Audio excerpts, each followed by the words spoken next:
All right, everyone. Right now, Bernie Sanders is continuing to be generally on the downturn. He has been for many months. He peaked as soon as he got into the race. When he first got in, he was the only recognizable far left face. The unfortunate thing that's happened to Sanders, like in 2016, it was unfortunate because the DNC screwed him with its debate schedule, by funding its opponent, by promoting his opponent openly, doing everything to stand in his way. He did get, by the way, fucked by the DNC. I'm not a Bernie Sanders fan. I would never vote for him, but he got fucked. Let's be fucking totally honest.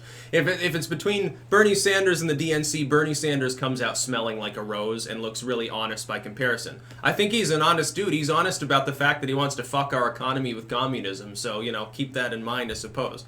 By the way, a little bit hyperbolic, yes. There are a few differences between socialism and communism.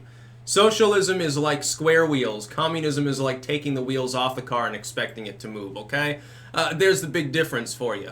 Bernie Sanders, though, is increasingly looking like he's done. Like, he's not going to go anywhere. I mean, he might gain New Hampshire, but that wouldn't be a surprise to anyone, even if he's in third, fourth place at the time, simply because of the home field advantage. It's the closest thing to Vermont since Vermont. It's so close that even Joe Biden forgets which state he's in. A lot of tourists make that mistake, and then they get picked up for having too much weed over in New Hampshire because they forget they're not on the side of the Connecticut River where it's fully legalized yet. I know I'm mouthing off a little bit here. What's happening is Warren is still on the upswing. She's the only candidate other than Joe Biden with full flexibility, it seems, within her numbers. Most of the time, and anyone who's not going to gain traction, it follows a formulaic path. We saw this like 5-6 times in 2016 in the Republican primaries. We even saw, O'Malley had a little bit of traction early on. He was like at 4 points, quickly slides down to nothing. What happened is that a candidate, Ben Carson, Carly Fiorina, Marco Rubio arguably, although he peaked late enough so that he went on the upswing at the end, because there were fewer and fewer people to compete with him, and there were still never Trumpers and people that didn't like populism. What happens is a candidate rises up sharply at some point, then falls back down. The only people who buck this trend are people who are truly viable. Trump, for example, he rises up very quickly when he announces, not long after. He maintains that level of support. He manages to build a hardened fan base. The inability to do so fairly quickly after a peak denotes failure. Kamala Harris. Kamala Harris is the Ben Carson of the Democrats for this cycle. Buttigieg, arguably the Carly Fiorina, or one of these others. Bernie Sanders peaked early on. He peaked somewhere in the low 20s. He arguably has slid to the mid-teens, and he's on a long-term downward slope. Now, if the voters backing him are mainly ideological, this helps Warren. She's cast herself off as a progressive. She's not really. She's a corporate neoliberal. Like, people like Progressive Voice, they're not going to get behind her. But she's managed to con and fool most people into believing she's a genuine leftist and not just a fake leftist. Biden, on the other hand, he's an older white male, so any of the Bernie bro style voters, you'd think that the non-ideological voters, the non-fiscal voters, I would think I'll go to Joe Biden if Bernie ends up on the downswing. What long-term you could see, since there's no longer any significant malleability in the down ballot situation, it's basically a 4 or 5 person race.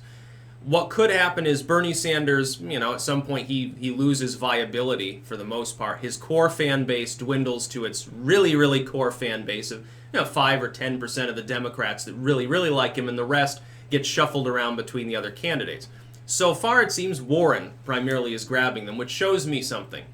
Those motivated by a desire for socialism or leftist economics, what they call economic reform in some way, are more malleable. They're more the soft side of support.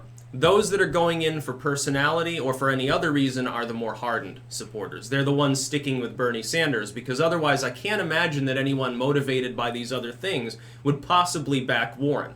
And that support that she's gaining isn't coming from anywhere else. There's no statistical movement really at the bottom end of the field. Buttigieg is stable. Kamala Harris lost like a point, but we're talking 3 or 4 points. Where's the rest of it coming from? I would assume that at some point, Kamala Harris, she's a far left female. I would assume yes. If she were to trot off stage tomorrow, yeah, I would expect that Elizabeth Warren would probably, disproportionately gain that support. Although then there's the thing to be said. There's the possibility of sort of a cult of personality thing. Maybe they congeal behind her and think that Elizabeth Warren is a bad woman, so to speak. You get some of this cultish stuff also in politics. Identity and wedge issue politics. If Warren continues to inch upwards, she can only bite into Bernie Sanders. She's not doing anything to Biden. Biden's support remains roughly the same. It looks like he's now on a downward trajectory, but twice before that's happened, and then all of a sudden he goes back up. He, as the front runner, has that capability. The only other person that appears to is Elizabeth Warren. Bernie Sanders hasn't shown it so far. He peaked. He then, goes into a trough, stabilizes. He's been petering off for the last month or two. It's slow. I mean, he's still a viable third-place candidate. He's not far behind Warren statistically. It's not that he's down for the count or out of the race. It's just that if he loses New Hampshire, he's done on that same day. And even if he gains New Hampshire, that doesn't necessarily mean on a national stage he's going to be able to compete with these others. At this point, because of the possibility of a brokered convention, because of the delegate system the Democrats employ, for some of these people, the best thing to do is stick it in. There's no reason for anyone in the top 5 to drop out particularly, because they can get a few delegates and potentially play kingmaker. They can trade their delegates. They can say, well, I'll back you, but I want to be press secretary. I'll back you, but I'm going to need you to promise me that you'll support me. I'm going to do a Senate bid next time. I'll back you, but I want to be your running mate, potentially, if a person is really up there. The problem, of course, for Biden is he can't really take Elizabeth Warren as his running mate. Hello, fellow old white individual. How would you like to be my running mate? That would be a dream team from hell as far as the Democrats trying to drive any form of youth appeal. Oh my God, can you imagine the look on like Kalinsky's face at that point? Biden decides on his running mate. Oh, who is it? Oh, I hope it's like Sanders. I hope it's like Kamala. Oh, Elizabeth Warren, who could have seen that coming? And the thing is, of course, that'd be likely at that point. Or it could be the opposite. Maybe Warren gets in and says, well, I'm just going to have Biden there. He's been VP once, he'll be VP again. People want to see him in the White House so they can pretend it's the Obama era. It gives them nostalgia if they're dumb. And it really does for the neoliberals. And, for people who weren't hemorrhaging money, like for non-millennial voters especially, I think during the Obama period, they have more nostalgia. Younger voters are like, close Gitmo and, I want to not have so much college debt. Obama never did jack shit about that stuff.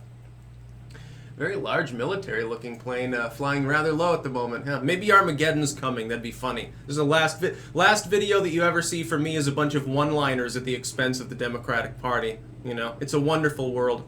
That's about all. Peace out.